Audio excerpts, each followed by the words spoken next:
Hello, everybody. Welcome to Rambling RunOff. I am your host, Robert Rios, here to give you the sports news I think you need to hear and should hear.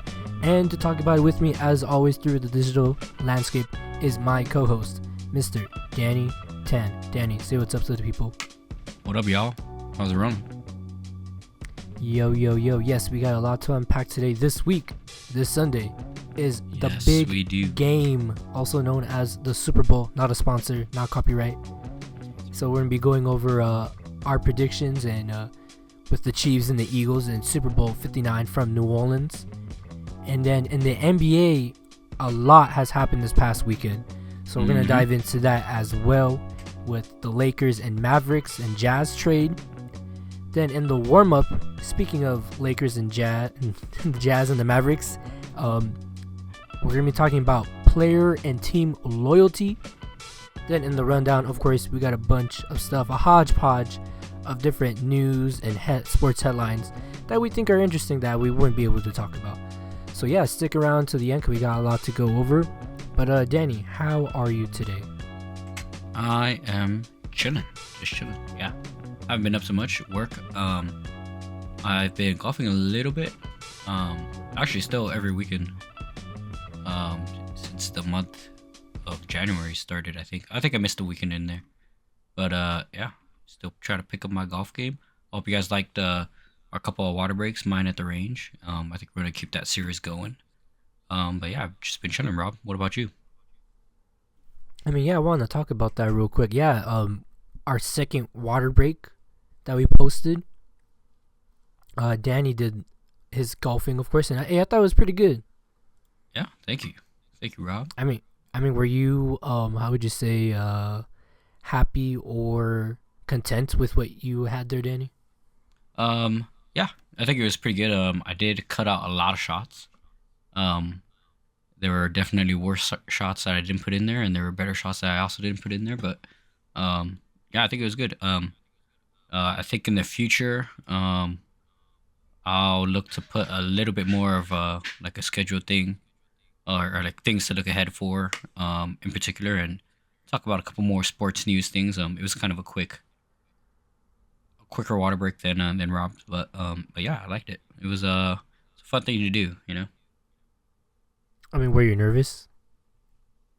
Yeah, you know what? It was just a bit relearning editing, and then yeah, I mean, I had to even text Rob like I finished one draft, and I was like, you know what, this is complete shit. So I scrapped the whole thing and I kind of restarted. I mean, it wasn't that fancy. I mean, mine was just me walking, doing, you know, it's just, I mean, like I said, when we were like talking over, it was like something very simple, to the point.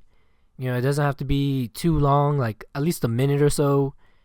And then, yeah, I mean, and you just go at your own accord. I mean, I like yours a little bit better because you're actually doing an activity. Mine's just me exercising, just doing the basic walking, which hopefully at some point it's running. So yeah, yours did feel like, you know, I'm going on a walk with you.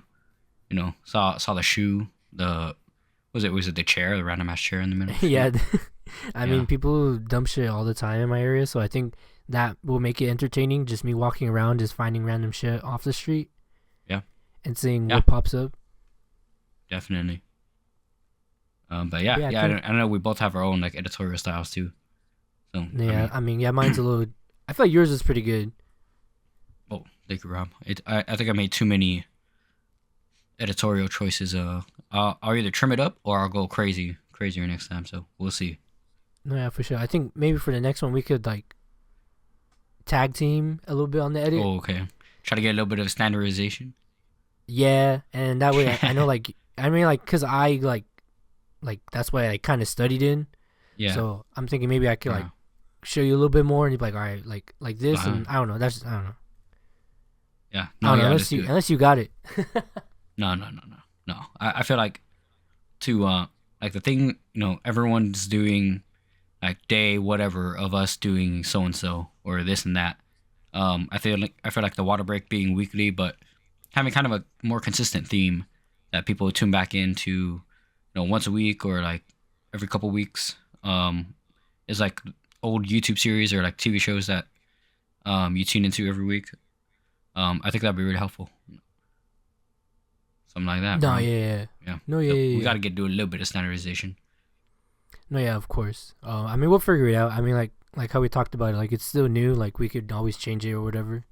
Yeah, and if you guys have any suggestions or constructive criticism, drop them in the comments. Be ruthless, but nice enough, I guess. Ruthless, but not hurtful. Yeah, please drop them in the comments of the Instagram, of the TikTok, of the comments of this episode. Yeah, we'll take any feedback. Yes, please leave notes in the suggestion box at the door, please. Yes, sir. Yes, some of them will be thrown out, obviously, but almost all of them will be heard. Almost. But alrighty, Danny. I mean, I just to finish on my side, I've been okay. If I sound a little tired and or in a rush, it's because I literally just got home from work, and your boy is a little tired. Now you know how I feel every week, out, bro. And stressed out. So, hey. One time. It's a stress, you know. It's a stress. Come back hopping on this, but it is still fun, you know. No, yeah, I get hopping work to fun. My bad. That's all good. Yeah. But you ready to hop into it, boss man? Yes, sir. For the biggest sports event, I think in the world, it's gonna happen in a long time. The biggest sports night, at least in February for sure. Let's see. We got the NFL Super Bowl 59 preview with us today. So, with the season that started in late summer, early fall, we now have arrived to the winter of February for the National Football League's finale, where the Kansas City Chiefs will take on the Philadelphia Eagles. Deja vu. Yes, a little bit. A rematch from the 2022 Super Bowl.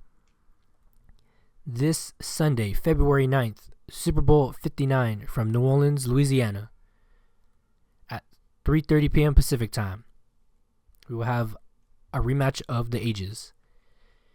And yeah, I'm looking forward to to rub off the shine. I'm looking forward to a really gritty matchup between the two teams. Let me see, where do we even start? I mean, I have a bunch of notes here, Danny. I don't know. I mean, this is going to mark the 8th time a Super Bowl has been played in New Orleans at the Superdome, and the 11th time the game has been held in the city as well. No other city besides Miami has hosted as many Super Bowls. You're going to find this game on Fox. And Danny, you want to tell the people who is the halftime performer of this game? Kung Fu Kenny, Kendrick Lamar halftime performance. Must see K-Dot. TV. K-Dot. Yeah, Grammy winner. Sweep. No, yeah, bring out the brooms. He also Yep. I know he's gonna have SZA up there with him. So those are your cliff notes to the game. The game will. Did I say it's on Fox? It's on Fox, by the way. Not sponsored. Yeah, you just say it was on Fox. But just very quickly, how did we get here? We had Championship Sunday not so long ago. The Eagles, obviously the NFC champions, defeated the Commanders convincingly. It was a blowout by the second half. And in the AFC Championship game, the Chiefs won, defeating the Bills in a back and forth affair. But it was too little, too late for the Bills to get back into the game. And you had the Bills winning, Danny. How do you feel about the? Yeah, we had talked about it the other week. I just couldn't pick the Chiefs. You know, I had to pick the underdog. The Bills had a decent season. Josh Allen, root for the guy. If they had just done something other than give him the ball on those fourths and 1, 4th and inches, like do anything else. Like they already knew the power was going on. He was like 1 for 6 on them. It was crazy. No, yeah, it was just not their day once again. And also, I think it was a first down. First down. On the it was the 4th and inches play, and they didn't call it a first down. I mean, they did it like 5 times. Well, one of them they called One of them called good, one of them didn't. Yeah, I mean, yeah, just success wise, not they didn't do all on fourth and whatever, but yeah, it was just insane. It was just crazy. Their run game worked for a little bit, but Kansas City Chiefs defensive line was able to stifle it, and then when Josh Allen went back to passing, yeah, it just didn't convert to efficient drives. So sad is sad.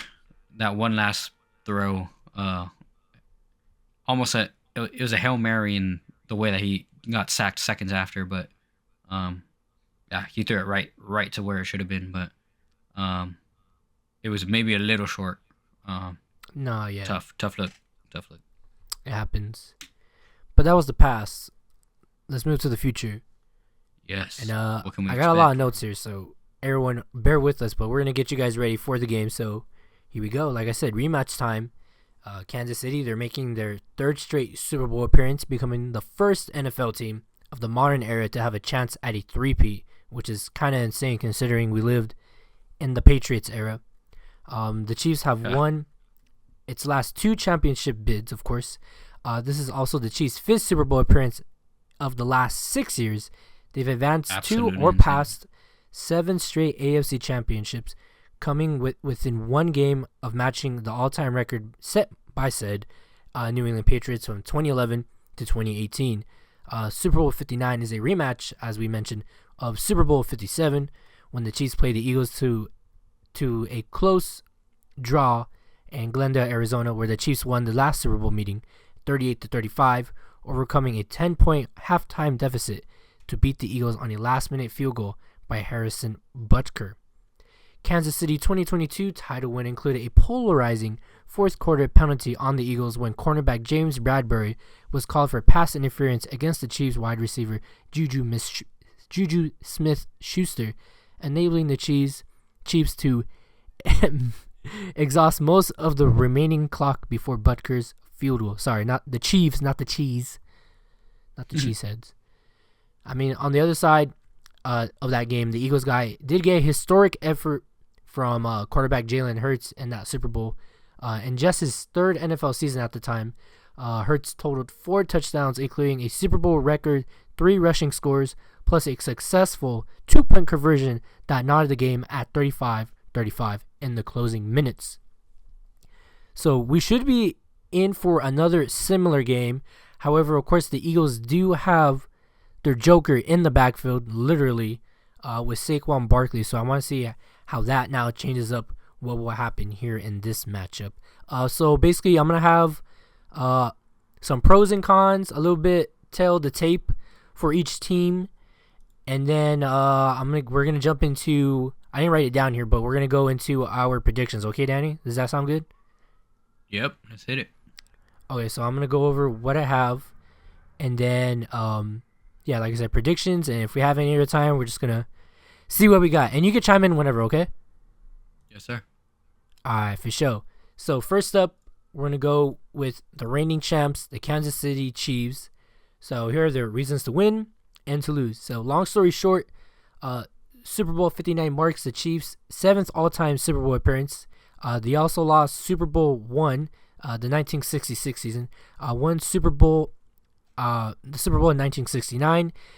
It also marks the Eagles' 8th all-time appearance. Wait, did I write this down? Yeah, they previously lost Super Bowl in the 1980 and the 2004 season. The pros for the Chiefs, the Chiefs won't necessarily have to score a lot of points to win their third straight Super Bowl, because their defense has consistently kept them in games, which, yeah, like they're as rough and tough as they come. That's why not a lot of teams get to score a lot of points on them unless they're very well experienced. For example, the Bills, because those are always shootout type of games. Excuse me. KC finished the regular season ranked 4th in scoring defense with 19.2 points per game. Their pass rush, which had 10 sacks combined against the Texans and Bills this postseason, has also been productive of late. Some other little tidbit notes that I have. They didn't make passes to win this game. Mm-hmm. They ran the ball well in Super Bowl 57 because the Eagles, made it hard for them to throw because they didn't allow them to throw basically. That's why if you go back to that game, Mahomes was scrambling around. So I think they're gonna have to do that. The Eagles are gonna have to do that again, of course, obviously. Another big deal. They need to give Travis Ball. What the fuck? Sorry, I got my two sports. He's a little delirious, gang. I am very delirious. Sorry, everybody. They need to give the ball to Travis Kelce. He remains Mahomes' favorite target in the passing game. He logged a career low 8.5 yards per catch this year, but led the team with 97 receptions. So, remember last time Kelce got all pissed off because they weren't throwing him the ball? Yeah, but he was covered. He was, hammered in the spread. No, yeah, I know, but I think maybe they might have learned their lesson, and I think Andy Reid should just trust him a little bit and just give him the ball because I think he's going to catch him, so. Yeah, I have no doubt that he'll catch him. But, yeah, No, yeah. He's just a good option to eat up the defensive blockers as well, and no, yeah. We'll see. We'll see if they put the corner on him. He's probably gonna get doubled. So. Yeah. 2 corners. And then they also need to play smart. If the offense isn't doing it, then the defense will, of course. Just to point out, defensive tackle Chris Jones, he has remained one of the game's premier defenders. Of course, he's a long-time guy, very consistent. Leading the Chiefs' 4th-ranked scoring defense with 61 quarterback pressures. The 6-time All-Pro has also racked up 9 tackles for loss, serving as the anchor to coordinate Steve Spagnuolo's units. Sorry for the pronunciation. And then the cons, why they could lose. The protection for their quarterback, Mr. Patrick Mahomes, has been shaky at times this year. Mahomes was sacked 36 times in the regular season. That's the most in his career, and another 5 times in these playoffs as of late.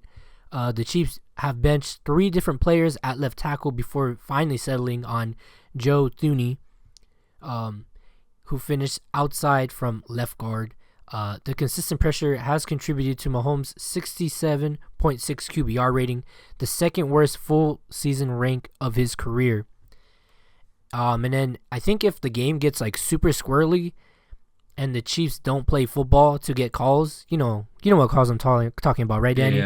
Yep. If they don't get those type of calls, they're going to be in a lot of trouble. And I'm not saying, they're going to get crummy calls for sure.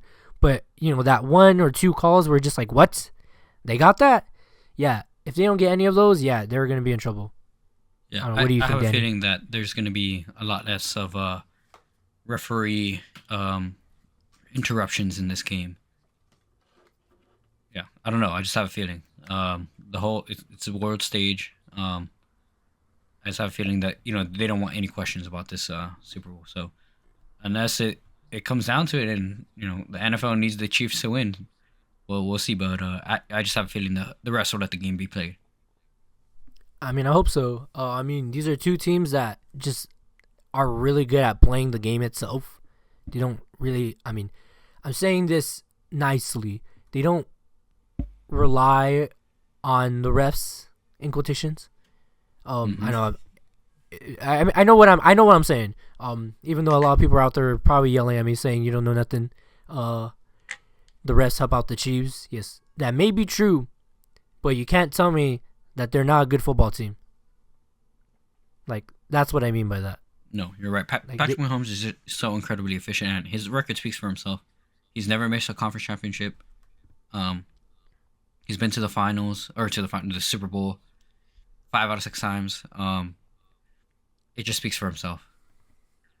No, yeah. So either they will get crummy calls, or they're gonna beat them with their pure athletic ability. So, yeah, those are the keys and pros and cons, keys to the game for the Chiefs. And moving on now, we're gonna go to their opponents, the Philadelphia Eagles.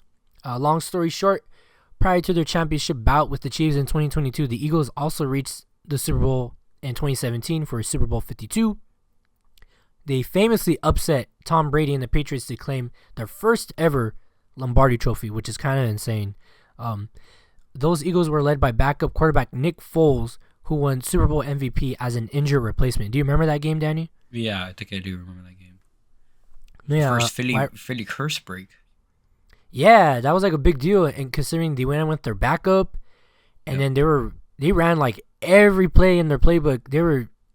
They gave the Patriots a run for their money, offensively, defensively, creative play calling.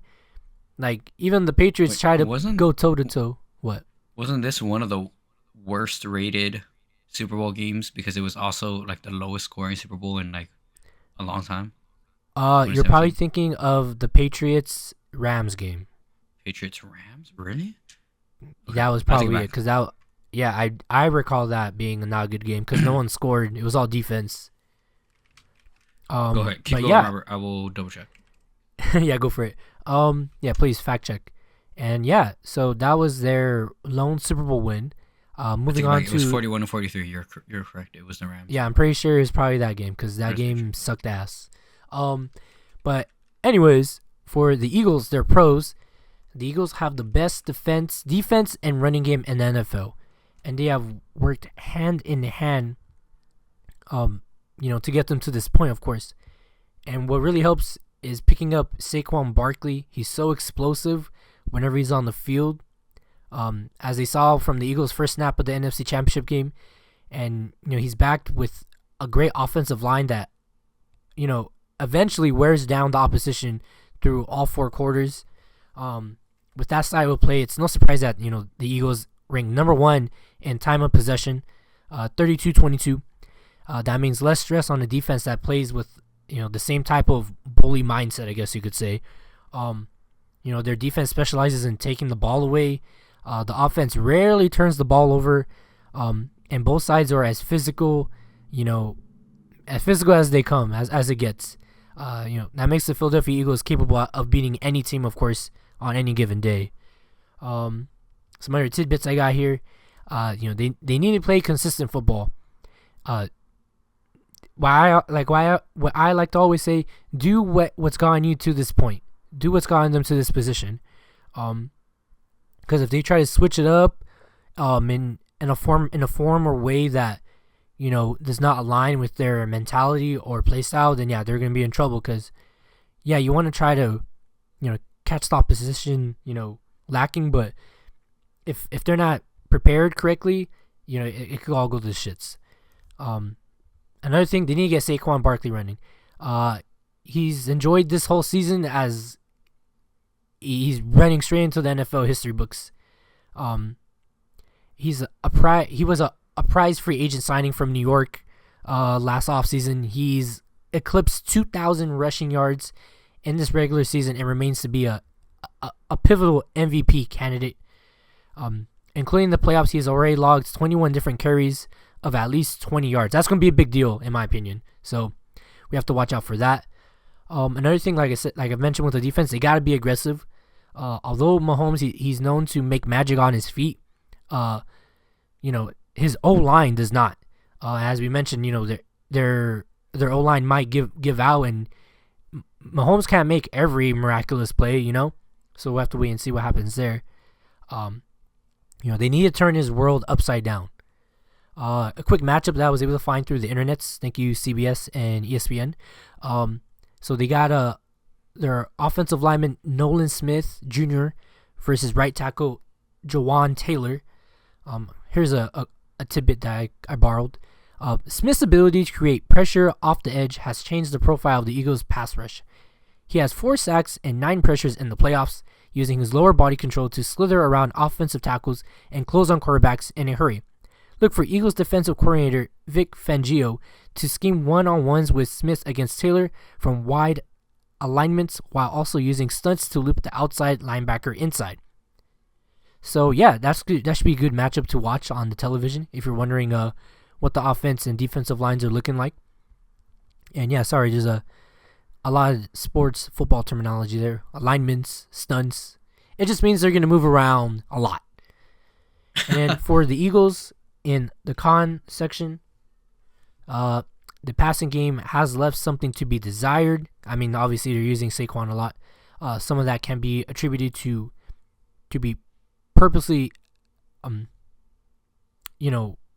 them be exposed, with the ground game and their defense performing at such a high level. There has been an increased focus on not turning the ball over through the air. Quarterback Jalen Hurts has been excellent in that regarding giving the ball just 3 times since the Eagles' Week 5 bye. Still, the scheme borders on predictability, and the product should really be better when they have a lot of other guys such as A.J. Brown and Devontae Smith, running routes and, doing different schemes, of course. And in my tidbit that I also have last year, if the Eagles go out there not believing in themselves, then the game is already lost. That's plain and simple. Sports psychologist? No, yeah. I mean, that's pretty much it. Like, apparently, these 2 teams are the fucking evils of the world for some reason. I don't know, when did the Eagles become enemy number 1? I don't know, it might just be people hating on the fan base. I'm not 100% sure. But, yeah, they do have other options with their running backs and their receiving core. So, yeah. Dan, do you have anything else to add in regards to... I know I said a lot. I had a lot written down here, but do you have anything else to add in regards to this matchup coming up this Sunday? Yeah, just a little bit. I think, like you said, Jalen Hurts really has to be efficient. I think, more than one interception will really throw this game away. They're gonna really count on Saquon Barkley, and I think the Chiefs did really well against the Bills, rushing and running when they finally began to run, and that does not bode well for the Eagles, which have such a strong running game. But we'll see. I think it'll be a pretty high-scoring Super Bowl with a lot of position changes, because I do believe that both defensive lines are going to get a lot of stops. So we'll see what it is. It should be pretty interesting. You ready to give your predictions, Rob? No, yeah. Oh, man. I mean, I had a lot of time to think about this. And I don't usually like making predictions because, I mean, I just like to see good games. I like to see good competition. But well, kind of our jobs right now, Rob. I know. Yeah, I know. But, it's, you don't want to be wrong, but I'm going to have to go. Have a backbone. Hey, relax. Grow a pair is what some people like to say. I will, Mr. Robert Rios, co-host of Rambling RunOff. Yes. Will be choosing the Philadelphia Eagles to win their second Lombardi Trophy against the Kansas City Chiefs. I'm locking it in. Deal, Howie Mandel. Damn, is that a guarantee? Well, I mean, yes, I am guaranteeing it. I mean, there's no Tixie back. Say right. It's going to be recorded. Eagles win the Super Bowl. There. Guarantee. All right, what about you, Danny? I hope and wish that the Eagles win, but I think Pat Mahomes is too efficient. I think, Shut the fuck like up. I said earlier, they did get pummeled a little bit by the running of the Bills, but they successfully staved them off. So I'm gonna give it to the Chiefs this year. I do not want them to win 3 in a row, but if we're just playing the numbers, I'm just looking at it as a objective, really as a casual NFL fan.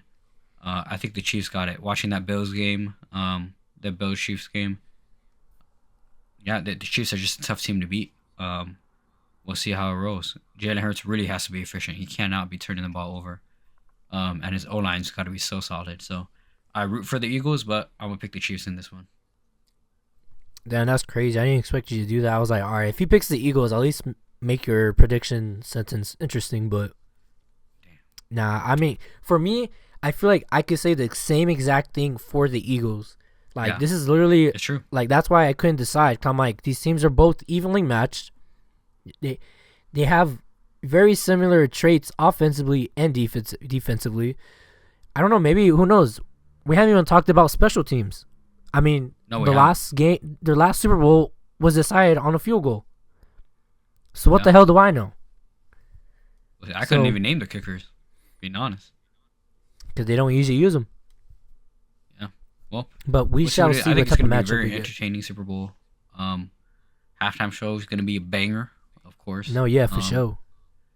We'll see. We'll see what it is, but I think. Let's make an over/under, Rob. What do you think the point spread is going to be? How close do you think it is going to be? I think we're going to see a similar scoreline. Like a field goal difference, a 3-point difference. Yes, 33-30. Let's wow, 33-30. Okay. I'm not very good at doing numbers, so give me a break. I think it's going to be about a touchdowns difference.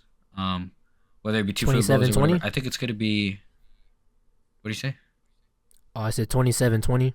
No, I think it's going to be much more high scoring than that. I think it's going to be 36. 36 to I take it back. 43 to 37. There it is. Damn fool, they're not even playing defense at that point. Yeah. Well, I in favor of the Chiefs, I'm assuming. Yeah. I think it's gonna be that quick. I think it's gonna be half of the touchdowns each quarter. All right, for sure. I mean, that's all I got for you here. I mean, is there anything else you want to add, like, just really quick about the Super Bowl itself, or is that all you got for us today, Danny? That's all I got. If we're really dissecting the Super Bowl, let's see how many minutes of screen time Taylor Swift gets versus other celebrities. Bruh. I know you love her, Danny. Hey, cannot deny. That white woman got me a chokehold. Bruh. But yeah, it should be an entertaining Super Bowl either way. I'm excited to watch it. Should be cool. No, yeah, same. I'm excited for the commercials. I'm starting to see some commercials coming out already. The Fantastic Four trailer just dropped, so we'll see what other surprises we have in store for the big game on Sunday. But let us know your Super Bowl 59 prediction somewhere on Spotify comments, TikTok, X, aka Twitter, YouTube, wherever you're at. Wherever you're listening, you hear a clip of this, drop it in the comments below. Yeah, we want to know what y'all think about the big game on Sunday. But that's all we got. I'm going with the Eagles, Danny going with the Chiefs, and that's it. Danny, are you ready to move on in our programming? Yes, sir. Let's jump. All right, for sure. And from the madness of the NFL, we now move to the madness of the hardwood and the National Basketball Association. Danny, this past Saturday, let me set it up for you guys. I was at a friend's birthday party. Mm-hmm. So was I, a different friend's birthday party? Yes. And do you know what happened around 9 o'clock, 9:30-ish? 9 p.m. Pacific. 9 p.m. Do you know what happened? Would you like to explain to me the shithousery that went down at 9 p.m.? Yeah, a bit of a bomb dropped. Sham Sharania. A nuclear one. Dropped a world-shaking, world-altering piece of news. The Lakers and Mavericks, with the Jazz and company, completed a 3-team trade, sending Luka Dončić to the Lakers and Anthony Davis to the Dallas Mavericks. It was an incredibly surprising trade. No one had even heard an inkling of it before the news had dropped. I think if you were into the sports world just a hair, most people looked at this and saw the trade and say, oh, Shams got hacked. Or this is another rumor that's being retweeted or being promoted up, is going to be dismissed in like a day. But no. Lo and behold, it was an official trade where the Lakers received Luka Dončić, Maxi Kleber, Markieff Morris from the Mavs, and the Dallas Mavericks acquired Anthony Davis, Max Christie, and the Lakers' 2029 first-round pick.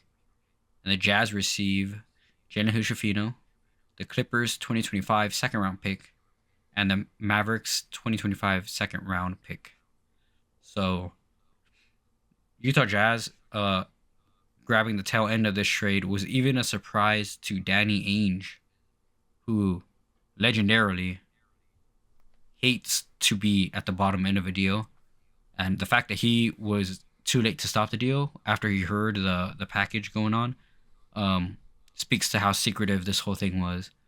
And yeah, I mean, earlier this week we found out that the Mavericks did not entertain any other bidders within this trade. So they didn't market Luka Dončić out to any other team, spoke directly to the Lakers. The trade happened. A surprise to both players. Luka Dončić posted on Instagram that he had like 17 missed calls from Nico Harris. So it was a complete surprise. Anthony Davis spoke today saying that he was watching a movie with his wife, or getting right about to watch a movie, when he got a call from from Rob Pelinka, I believe, and yeah, he heard the news that he was traded. So, an incredible shockwave rode through the NBA. Rob, do you want to give your first reaction? We can kind of go back and reenact what happened that night, because you broke the news to me. Yeah, it was like we were in fucking like 1995. I was at the NFL draft or something, telling you, or no, we'll go a little bit more further. Where it was like 2003 or 4 when Tom Brady got drafted. Me telling you on the phone, there's no Twitter, social media. Like, it was like, hey, bro, we got Luka on our team. Yeah, but I do remember what I said. I literally was on the phone and I was with my girlfriend. I was looking at her friends, and I was like, hey, well, they were all like confused on why I stood up out of nowhere and I started making a phone call. And then they're like, what's going on? And I was trying to kind of mumble to them what was going on. And they're like, what? Like, they didn't believe what I just said. And that was when, immediately when you answered, I was like, Danny, why am I seeing ESPN post that Anthony Davis and Luka Dončić are getting traded? And you're like, what? Like, it's fake, bro. And I was like, no way, it's real. It's fake. And yeah, and then I checked. Danny, sure enough, ESPN, Shams Charania. Oh my goodness. Yeah, because... And it was funnier right before that. So I had other breaking news that shocked me in the soccer world. So I had posted it in like a college group chat that I'm in with like some friends of mine. And my homie put Shams bombshell.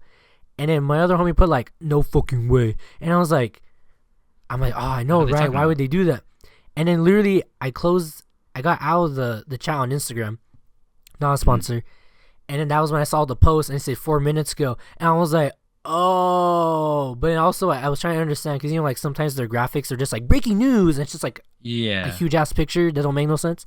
So I was trying to, how would you say, take in the picture and then take in what I was reading. And I was like, what? Like, yeah, I couldn't believe it. And that was when I immediately called you. I was like, what did I just read? I think I could, I know what time. I could tell you what time I called you at, because I didn't believe what I was reading.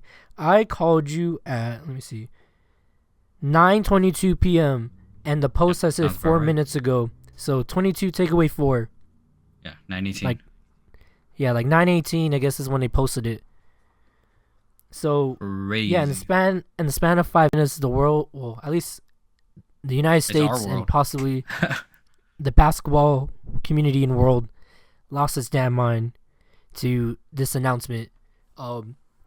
That Davis and Dončić and the Jazz were in cahoots for a blockbuster trade, which I forgot to write this down, but apparently this is the first time in NBA history that 2 all NBA players get traded in the same active season. Yeah. So yeah, this was no slouch of a deal. Danny, what was your initial reaction when I told you over the phone? Yeah, my initial reaction was, one, like I said earlier, this is fake. And then I double checked. It was real. I'd say I couldn't believe this. It was like a fleece. Anthony Davis is great. NBA champion, all-time defensive player, top 75 player. But getting Luka Dončić secures the future for the Lakers. It was a complete and utter surprise to, I think, everyone in the NBA world, because why would you ever trade your franchise player, the guy who puts butts in the seats, gets tickets through the door, sells jerseys. It was a total shock to me. I had to break it to one of our friends' dads because he's one of the only other people at this party that cared about sports at all. But he's a huge LA sports guy, so I had to break the news to him. He was just as surprised that Anthony Davis got traded. So it was a huge shock. And then followed shortly after that, I was like, well, what the hell else could happen? Luckily, nothing happened that day, but we had a couple other trades go on. But yeah, Rob, I mean, it just blew my mind. And I couldn't believe that Rob Pelinka was able to talk to the Utah Jazz to foot the bill, getting Hood-Schifino and grab those second round picks to make everything work. And they only had to give up a 2029 pick. It's crazy. Yeah, I would say it wasn't like the Lakers. I feel like no one, besides the Mavericks, I feel like no one really gave up an arm and a leg here. Like, it wasn't like, you're like, we didn't, like, no one threw the kitchen sink, excuse me. You know what I'm saying? I think it was a trade of win now versus win in the future, but the future is not that far. Luka Dončić is not an injury-prone, aging star like Anthony Davis is. Luka Dončić is 25 years old. He's injured now. I know there's questions and rumors about his conditioning and whatnot. He's a 25-year-old kid. And even when he's, quote-unquote out of condition, not in the best shape, still a leading scorer of the league, can get you a triple-double any night. He's just a mess on offense. That he's just a force that's hard to stop. So trading a guy like him, you need to get an incredible amount back. And I feel that the whole NBA world is taking Anthony Davis, who is an all-defensive, all-NBA, great center, top 75 player, like I said before. You need more than him and Max Christie and a first-round pick for Luka Dončić. Especially since we picked up two. Maxi Kleber is no slouch. He's a great backup, great role player. But I think the fact that there weren't additional picks or at least somebody else who can play and win now as a player for the Mavericks, like Austin Reeves, like a Rui Hachimura, you would have expected those names to be in this trade in accompaniment with Anthony Davis instead of Max Christie. The trade itself just baffles most people. They still have Kyrie, as you said. I think they just wanted someone to play defense.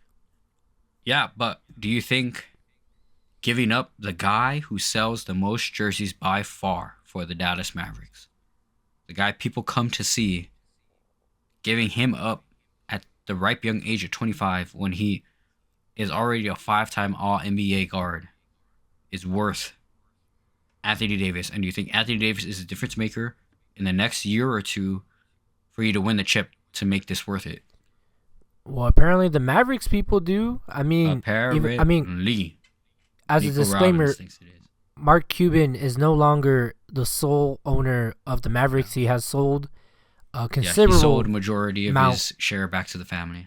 Yes, so he also didn't know about it. He is baffled by the move. I'm pretty sure he would have stepped in if knowing. But apparently the Mavericks people are like, yeah, we'll take him. We still got Kyrie. I'm assuming Klay Thompson. Yeah, I'm assuming their ideology is, well, yeah, we're giving up our cash cow, but we still have a solid team, and we're gonna add another solid piece to this team. Yeah, I get it. Not done. Yeah, like the Mavericks, they're second in the Western Conference right now, right? So yes, it's not like they're... No, they're not second in the Western Conference. They were in the 9th place. Let me check the standings right now. Are you sure? I could have sworn I saw Stephen A. Smith. Say the Dallas Mavericks are in 11th place. Okay, psych JK. Are you sure? Yes, I'm looking at it right now. They're in 11th. They were in 9th place, I think, yesterday. You are an NBA expert. I know nothing, apparently. No. But yeah, I mean, they did make it to. Oh, okay, never mind. Side JK. You are correct. Yeah, I think. Here, I retract what I said. I apologize for my misspoken words there. I guess I was watching something else. I guess I watched too much NBA you watched coverage from like 2 years ago or something. I guess I was watching. I'm getting the Grizzlies confused. I suppose. My bad. But yeah. Didn't the Mavs make it to the finals last season? Yep, they did. That's what baffles me. Partially injured Luka Dončić. I think the biggest criticism is in the finals, the Celtics targeted Luka for not playing defense. They definitely targeted him on fast breaks, switches. But is that enough to say that he is the only reason you didn't win a championship? Luka Dončić carried that team to the finals. Not to say that Kyrie didn't do anything, but the team as a whole worked because Luka demands attention. He has gravity. He pulls a double team, and that frees up every other guy on the floor. So he only knows how to play with the ball, though, Danny. I mean, yeah. What other great player doesn't play with the ball? Jokic might be the only one that doesn't need the ball in his hands. I mean, Luka or good Jokic players know how to play without the ball as well, which he doesn't. He doesn't do that. That's not his style. Yeah. Which I think every they were like, star we're not going to has do their that own no style. more. Only Jokic and Curry can play without the ball in their hand because they're such an offensive threat. Yes. Right. Luka Dončić is not that type of player. He's not that type of player. He's an earlier James Harden without the step. He slinks around the floor. True. You can't stop him from getting to the hoop. He's a deadly shooter. That's just the type of player he is. And so, to know the guy that you already have, to know that the way that he's already playing carry you to the finals, he's a leading scorer in the league, and then trade him away for what I think is a fleece. I think they definitely could have gotten much more. I mean, the Dallas Mavericks could be thinking that Max Christie can turn into, I don't know, an all-star role player, like a Derek White type of guy, with a little bit more of an offensive focus than defensive. Maybe that's what they're trying to swing, but yeah, I think the whole world is still confused on why would you give up your star player, franchise player that anyone would be envious to have as their franchise player for Anthony Davis in a team that I do not think is composed correctly to win with Anthony Davis on it. End quote. That's going to be our clip for the NBA part, Danny. Yep, there it is. Yeah, so, I think Kyrie AD is going to be really cool, but unless they're trying to swing for like KD potentially or another superstar that can somehow get to Dallas, I do not know how they're going to get to the finals or win a chip this year, in the next 2 years. I don't know. We'll have to wait and see, Danny. Yeah. But we are winding down here on our NBA portion of the coverage, but I can answer some questions that you have regarding this trade, and anybody else who has these similar questions or answers. So the Mavericks allegedly, to sources to the big media companies, the Mavericks were motivated to make this move due to Doncic's consistent or inconsistent conditioning concerns. There were significant frustrations within the organization that Luka Dončić, his lack of discipline regarding his diet and conditioning, which apparently team sources considered a major factor in his injury issues. Apparently he was noted to be 230 pounds coming into the season. And then training camp comes around and he shows up at 260 overweight, 30 pounds overweight. Yeah. So, I think if you listen to like other NBA shows, some even note him as coming in at 270. Yes. So, I'm pretty sure, if you're someone on the coaching staff and you read paper, all right, 230, full of muscle, and then this guy shows up trying to do his best Charles Barkley impression. Yeah, they're not. That's not gonna fly. Okay. So I can see that, number one. Hey man, if Shaq says it, it's gotta be true, right? Hey, Shaq had his own weight problems. That's also true. But hey, not everyone could be Shaq or Mr. Barkley, and he was not doing a good impression, and he was not doing well to represent himself, and that's why the Mavericks decided to dump him. And apparently they believe AD is a better considerable option offensively and defensively. So that's one of the reasons why they decided to get rid of him. And then also just to point out, he's hurt. Yeah. Why? But he is slated to come back, within the next All-Star week or break. So. Yeah. Yeah. So, yeah. I mean, we just have to wait and see what happens there. Dan, do you have anything else to add in regards to the trade, this mega blockbuster trade that occurred? No, we just have to see how both players play on their new respective teams. But there is one more trade in the NBA we have to cover, Rob, and that is the Kings, Bulls, and Spurs trade, in which the San Antonio Spurs and Sacramento Kings combined with the Bulls on the following day, Sunday, to send De'Aaron Fox to the to the San Antonio Spurs, in exchange for Zach LaVine, replacing him, in his stead at Sacramento. Yeah, the 3-team trade features 7 players, multiple first-round picks, and the Kings getting a pair of unprotected first-rounders, and the Bulls getting back their protected pick, that would have gone to the Spurs. So, to break this deal down, San Antonio is getting De'Aaron Fox, Jordan McLaughlin, and the Kings get Zach LaVine and City Cisco with a 2025 first-round pick from the Hornets and a 2027 first-round pick via the Spurs, along with a 2031 pick from the Timberwolves and a couple of second-round picks, one in 2025 and 2 in 2028, via the Bulls, Nuggets, and their own, and the Bulls again in 2028. And finally, the Bulls get Zach Collins, Trey Jones, Kevin Huerter, and their own 2025 first-round pick via the Spurs. Yeah, it was an insane trade. This did not shock the world as much because De'Aaron Fox had already put out into the world that he was looking for a landing spot with the Spurs. He's got one more season on his contract left. And yeah, I think since the firing of Mark Brown in Sacramento, things have not been the greatest in the Kings locker room. So De'Aaron Fox won it out, and I think the Kings did him a solid for being the loyal type of player that he was, and did their best to send him to the team that he desires. And yeah, so he got to go with the Spurs, and he's going to link up with Wemby. What do you think about the trade, Rob? I mean, it's not as big as the Lakers, Mavs, Jazz trade, but this would have been huge news if that trade had not gone through.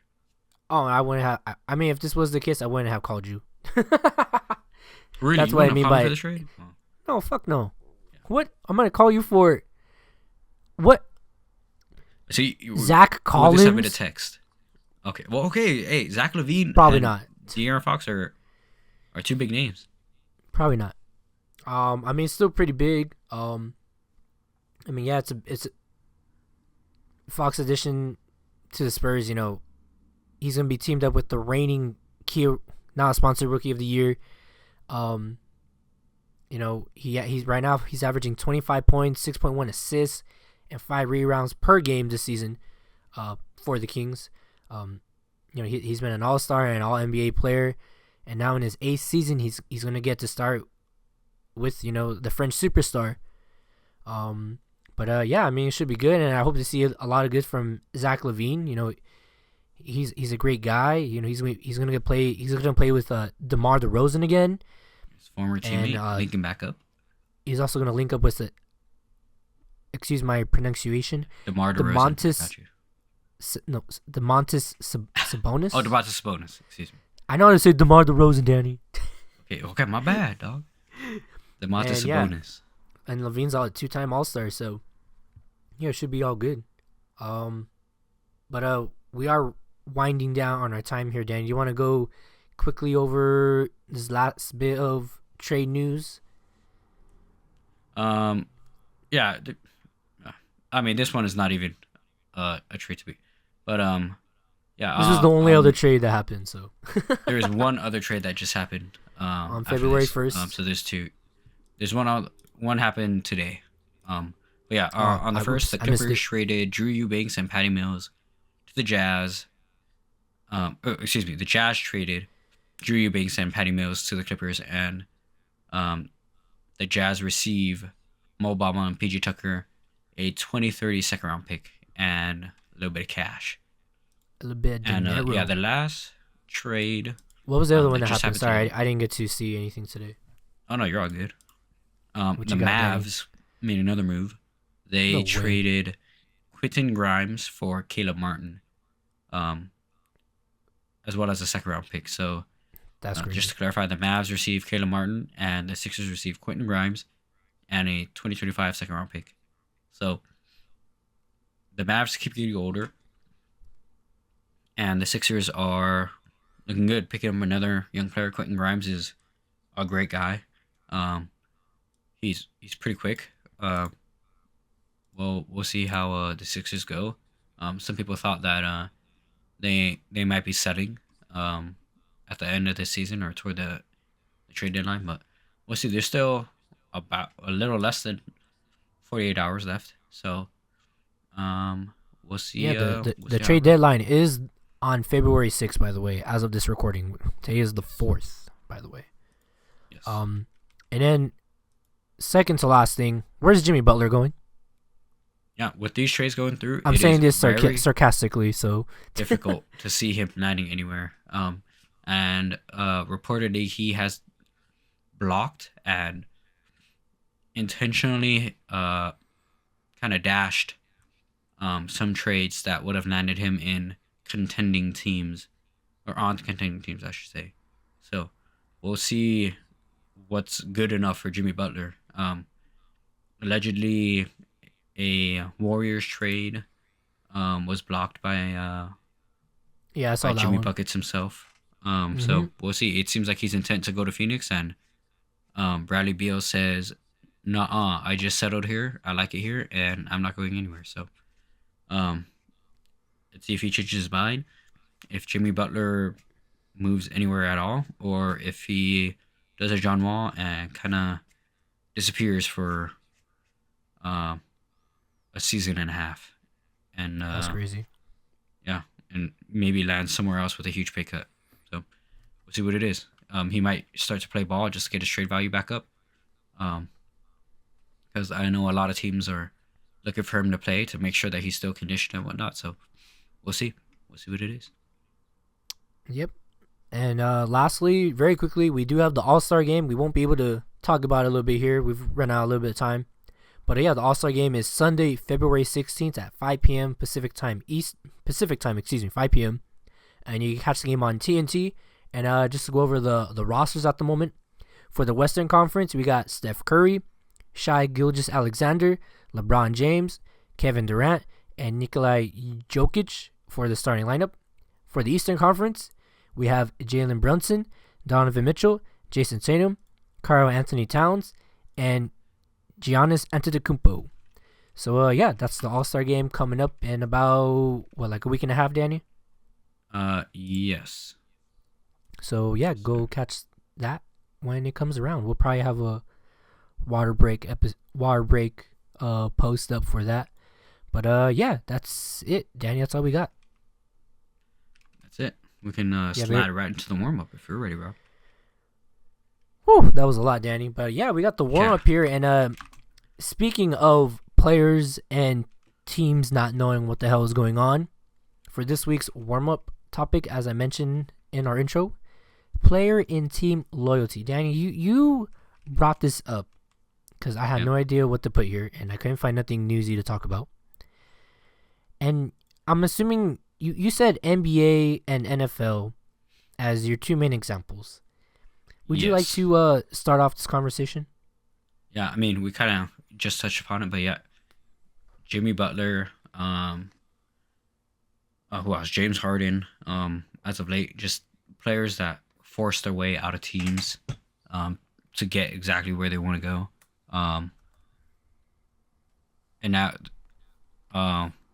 now Luka Dončić being traded, seemingly blindsided. Yeah, I think it's a bit of nuance to discuss there. That do you stay loyal to one team and do your best no matter what, and then hope and pray that they do the same for you? Because I think teams like the Lakers with LeBron, that loyalty is there. They're going to pay him until he wants to retire, or if he asks for something else, he's going to understand that he's going to take a huge pay cut. No one's going to pay him like the Lakers do. But like Luka, if something goes a little sour, all of a sudden they change your mind and flip you. What are you rewarded for? Is it better to go the James Harden route, Jimmy Butler route? I mean, Jimmy Butler notoriously forcing his way to other teams, the same as James Harden. Doing it for the fourth time now, I don't think will work for him. We'll see by Thursday how it turns out, but it speaks to how player empowerment versus franchise loyalty versus I don't know, be just taking one for the team and whatnot. Like players on the Knicks do. Jalen Brunson taking a pay cut so that he can have players surrounding him. If you do these goodwill things, are you rewarded for them? And in the NFL, I mean, Cooper Kupp, he's being offered up for trade. He said he wanted to retire in LA, but well, didn't he retire? No, what? No, he didn't retire. Yeah, he came back. I'm looking. They're offering him. Yeah, no, what? That's the news that broke. I've been gone all day, so he's being offered up for on the trade market. That's why I brought up the NFL. Oh, okay, makes sense. Come on, man. But yeah, Cooper Kupp had said that he was loyal to the Rams. He wanted to retire in LA. Overboard. But they turned around and said, "Hey, we have to put you on the trade market." So, what are you doing with your team? How can you be loyal and in goodwill expect the team to be, I don't know, in good faith, create the contracts and make you the deals that you want, when it really seems like nobody's safe? I mean, trading Luka Dončić is huge. It disqualifies him from a supermax contract, which I think he loses out on like over 100 mil easily. I don't know the exact number, but it's got to be like 115, if not more. You're in the ballpark. Yeah, something like that. $115 million plus, because he's not re-signing a supermax contract with the team that that drafted him. So I think it's just like the ultimate trade. I mean, Karl Anthony Towns similarly traded away. Who else was traded away without a supermax? I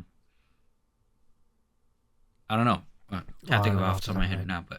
But yeah. I mean, both those two players are hugely important to their franchises, but traded away because I think largely their franchise didn't think they were worth signing that supermax contract, when that contract would have been the only reason that they stay.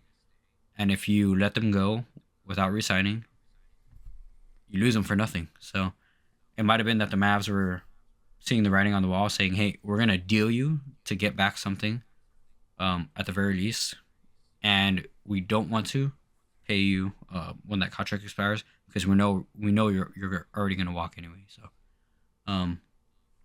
yeah, what's the point? Okay. I guess my question is, what's the point of staying with the team, staying loyal, when there's money to be made for you, and majority of the time you're not rewarded for that. What do you think about that, Brian? I mean, yeah, I guess, treat people how you want to be treated. I mean, I don't know. I'm on team. I'm gonna do my very best no matter what I do or where I go. I mean, of course, you're human. You have feelings and you have, emotions that may or may not spill over.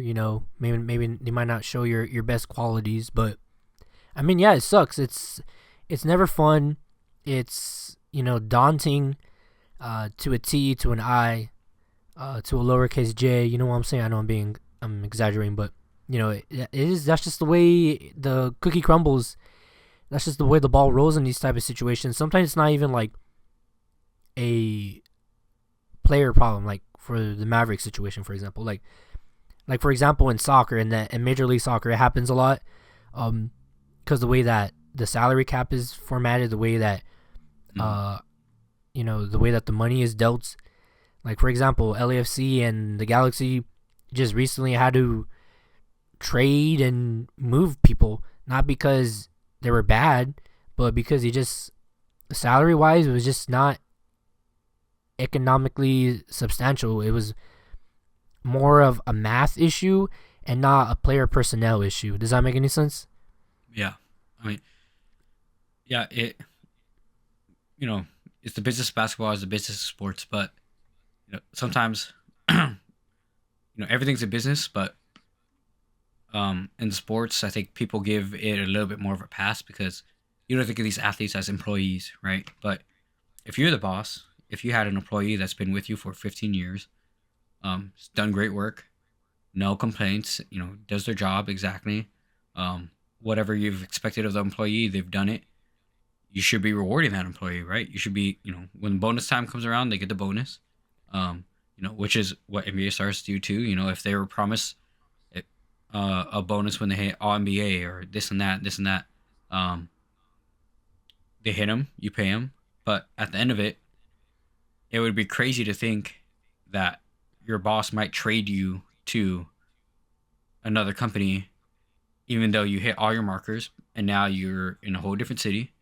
You got to sell your house. You got to move your family. There's still like you said, there's still a human aspect to this that I think most people kind of gloss over because these are, millionaires, athletes, and whatnot. But yeah, I think it's still crazy, especially for those big superstars like Luka Dončić, who are your franchise players. You just wouldn't expect it because they're supposed to be the guy that sticks around. Like, if we're really trying to build homegrown superstars, if you really want a legendary person like Kobe to be built in your city, you cannot trade these people away, right? Yeah. It's just, I mean, it happens. The way it is now, like, I think that more often than not, these guys are being traded away because the money, like you said, the money might be a huge issue. But how do you expect players to stay loyal when teams are constantly backstabbing their players when they want to stay? Karl Anthony Towns was also surprised by the trade to the Knicks. So yeah, that was a big deal at the time. Yeah, like, how do you expect the players to be loyal, to buy in all the time when, to your face, the coaches, the front office can be saying, "Hey, this is our year. We're gonna make some moves to make sure that we're in a winning position," and then mid-season or right before the season starts, they trade your ass, ship you out, and you're like, "Okay, well, what the hell? Now I got to go to a new spot, learn all their different ways of running things, and uproot my family." That's like the biggest part of it all, because I think that's just a huge thing that no one really thinks about. I mean, yeah, that's the reality of it. Like I said, it's never always going to be the best of times, but what are you going to do? I mean, it happens even to regular people on the street. You got to switch jobs, you got to move towns or states, countries sometimes. And yeah, I mean, it just happens. That's just the way the cookie crumbles. That's the way it goes. That's just the way it is. But yeah, I mean, and things will never really be the same. That's real. Yeah, of course. Real. But yeah, do you have anything else to add, Danny? I mean, I have nothing else. I feel like you covered all four corners here. Yeah, bit of a rat on my side, but that's all I got, bro. I mean, if I had much more to say, like that. It turned into a whole ass episode. No, yeah, it's all good. But yeah, are you good? You ready to light this candle? Let's roll. Give me the sports news, Rob. Give me the rundown. We got the rundown for everybody here, and what was the first actual NBA association trade breaking news from a week ago? Now, in the WNBA, the Los Angeles Sparks, Las Vegas Aces, and the Seattle Storm were in their own 3-team trade in the offseason for the WNBA. And very quickly, the LA Sparks now have acquired Kelsey Plum and a 2025 number 9 pick via Seattle. The Las Vegas Aces received Jewel Lloyd, a 2025 number 13 pick from LA.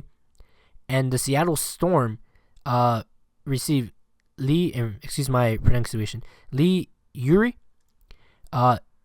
with a 2025 number 2 pick via LA. So Los Angeles, the Sparks kind of lost a little bit here, but they also gained a lot with superstar Kelsey Plum. So that's gonna be a great addition to the Sparks. So, and the Sparks have been on a slow comeback for them in the league. And NASCAR news, and sorry, omission. These are our omissions, by the way. We missed the past episode and our water break, by the way. Chase Elliott, he was under control, had everything under control, and he won the Cookout Clash Cup and Cup Series return to Bowman Gray. The past couple of years, the Clash had a 3-year stint in LA at the Memorial Coliseum. Mr. Elliott claimed first place victory at the Clash.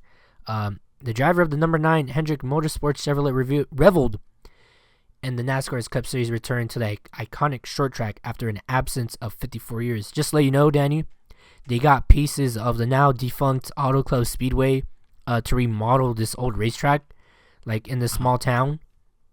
So basically, they did like a series of heats, kind of like how they did the races here at the Coliseum.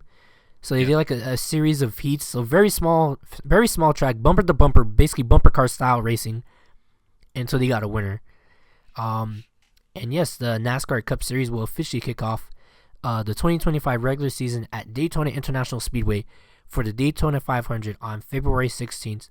The race will begin at 11:30 p.m. Pacific time, and you can watch on Fox or catch on MRN Radio and Sirius XM NASCAR Radio as well. In other American football, tackle football news, the UFL, the UFL's headquarters was announced. It was announced that the city of Arlington, Texas, will become the year-round football operations home for the Spring Football League. The UFL HQ will encompass multiple facilities in central Arlington, which will serve as the football hub for all 8 UFL teams, beginning with training camps in March and continuing through practices during the 10-week regular season and 2-week postseason. Arlington will host over 600 players, coaches, and staff gathering to meet, train, and practice. End quote from their press release. In additional football soccer news, the Champions League knockout rounds are set. The first legs of the playoff will take place on February 11th and 12th, while the second leg will take place take place 1 week after on February 18th and 19th. Games to be played will be played at 9:45 and 12 p.m. Pacific time. And here are some of the matchups I have. Tuesday, February 11th, we have Brest versus PSG, Manchester City versus Real Madrid, which should be a doozy of a match. Sporting CP versus Borussia Dortmund, and Juventus versus PSV. Then Wednesday, February 12th, we have Club Brugge versus Atalanta, Celtic versus Bayern Munich, Feyenoord versus AC Milan, AS Monaco versus Benfica, and then the second legs will follow next week. More soccer news. CONCACAF Champions Cup begins today as of this recording and the rest of the week and the weeks to come. Round 1 begins February 4th and will go through February 27th with home and away legs. But just to keep it simple, we got our MLS teams in the CCC.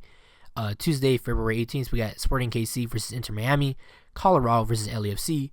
Then on Wednesday, February 19th, we have Herediano versus Real Salt Lake, Antigua versus Seattle Sounders, and I had it earlier. Montoya versus Cincinnati FC. And then Thursday, February 20th, is Saprissa versus Vancouver. And then once again, we will have the second legs following those weeks. There will be February 25th, 26th, and 27th. Then the round of 16 will begin immediately after that, with the other second round legs finishing before these, obviously. And more soccer. I got a lot of soccer stuff now. Sorry. Go ahead. MLS preseason games are underway. In a press release released by AEG's annual Coachella Valley Invitational, or CVI, announced that it has entered into broadcast agreements with Fox television stations and Gray Media to televise the 24 MLS and NWSL games live from the event taking place February 1st to the 22nd at the Empire Polo Grounds in Indio, California. The 2025 is the second year that CVI has hosted both men's and women's professional soccer preseason games. The men's matches will take place February 5th, 8th, 9th, 12th, and 15th of 2025, with the women's matches scheduled for February 16th and the 22nd. Beginning February 5th, Fox will air a schedule of MLS games from CVI on its own and operated stations in select home markets, starting with the 2024 MLS Cup champion LA Galaxy versus Austin FC on February 5th at 11 a.m. PST, followed by the Portland Timbers versus San Jose Earthquakes match at 12:30 PST, of course. So yeah, I mean, this is a good time. And then also, select Fox stations will also televise NWSL games on February 16, beginning with Angel City FC versus Portland Thorns FC on February 16 at 11 a.m. PST. I think this is a great addition. I think the MLS really needed this, considering a lot of their games are mostly televised or shown on the Apple TV MLS Pass, or on a couple games, or they'll have a couple games on Fox periodically. So I think having like games on public broadcast networks would be a really good addition for people to catch eyes for the MLS. And speaking of MLS, of course, we're approximately under 20 days away from the beginning of the season. I believe as of this recording, we should be 19 or 18 days away. So yeah, keep an eye out. We're very, very close. The season will kick off February 22nd and 23rd, with the February 22nd start we'll start with Inter Miami versus NYCFC at 11:30 a.m. PT on Apple TV. And the defending champs LA Galaxy will host newly founded team San Diego FC at 4 p.m. Pacific time on February 23rd on Apple TV as well. And finally, the last tidbit of news that I have for you, and I know we rarely get to cover it because I only like to cover the big stuff here. The WWE just had the Royal Rumble, which was live from Lucas Oil Stadium in Indianapolis. And yeah, they had the Royal Rumble. For the women's victor, we had Charlotte Flair returning. I believe she tore her ACL, and this was her first official return to pro wrestling, and she came back winning the Royal Rumble. And then for the men's Royal Rumble, punching his ticket to WrestleMania is the one and only Jey Uso. Yeet. They both will move on to WrestleMania for the top titles in Vegas. The Vegas edition of WrestleMania will take place Saturday, April 19th and Sunday, April 20th. Danny, I know that was a lot. Do you have anything else to add for us in the rundown? I think you covered the entire world of sports, Rob. Oh no, I'm pretty sure we missed something. Like last time we recorded, I forgot to mention the X Games, and I was like, oh wait, the Winter X Games are happening. But it is what it is. We can't get everything, but yeah. Covered just about anything I can think of. Unless there's a ping pong tournament going on, I don't know. Oh yeah, I've been getting a lot of commercials for ping pong on Instagram. I don't know what that's about. But yeah, we are excited for the Super Bowl this Sunday, so keep a lookout for that. Keep a lookout for February 6th for the NBA trade deadline. And yeah, stay loyal, as they say on the streets. But yeah, Dan, you're good? I'm all good. All right, for sure. Thank you for listening to Rambling RunOff. If you're listening on YouTube, please hit that subscribe and like button. If you're listening on Spotify for creators, Amazon Music, or Apple Music, please give us a follow. If you want to hear more from us on social media, follow us on X, aka Twitter, and Instagram at RunOff. We're also on TikTok as well. And hey, quick news, we are also on Threads and Blue Sky, so go check us out on there as well. We might not have a lot on there right now because we're still trying to figure out what we're going to do there, but yeah, we're on Blue Sky and Threads now, so thank you very much. Sky. Yeah, there you go, Blue Sky. And yeah, that's all I got for you today. I've been your host, Robert Rios, from my co-host, Danny Tan. We'll see you next time. Bye. Peace.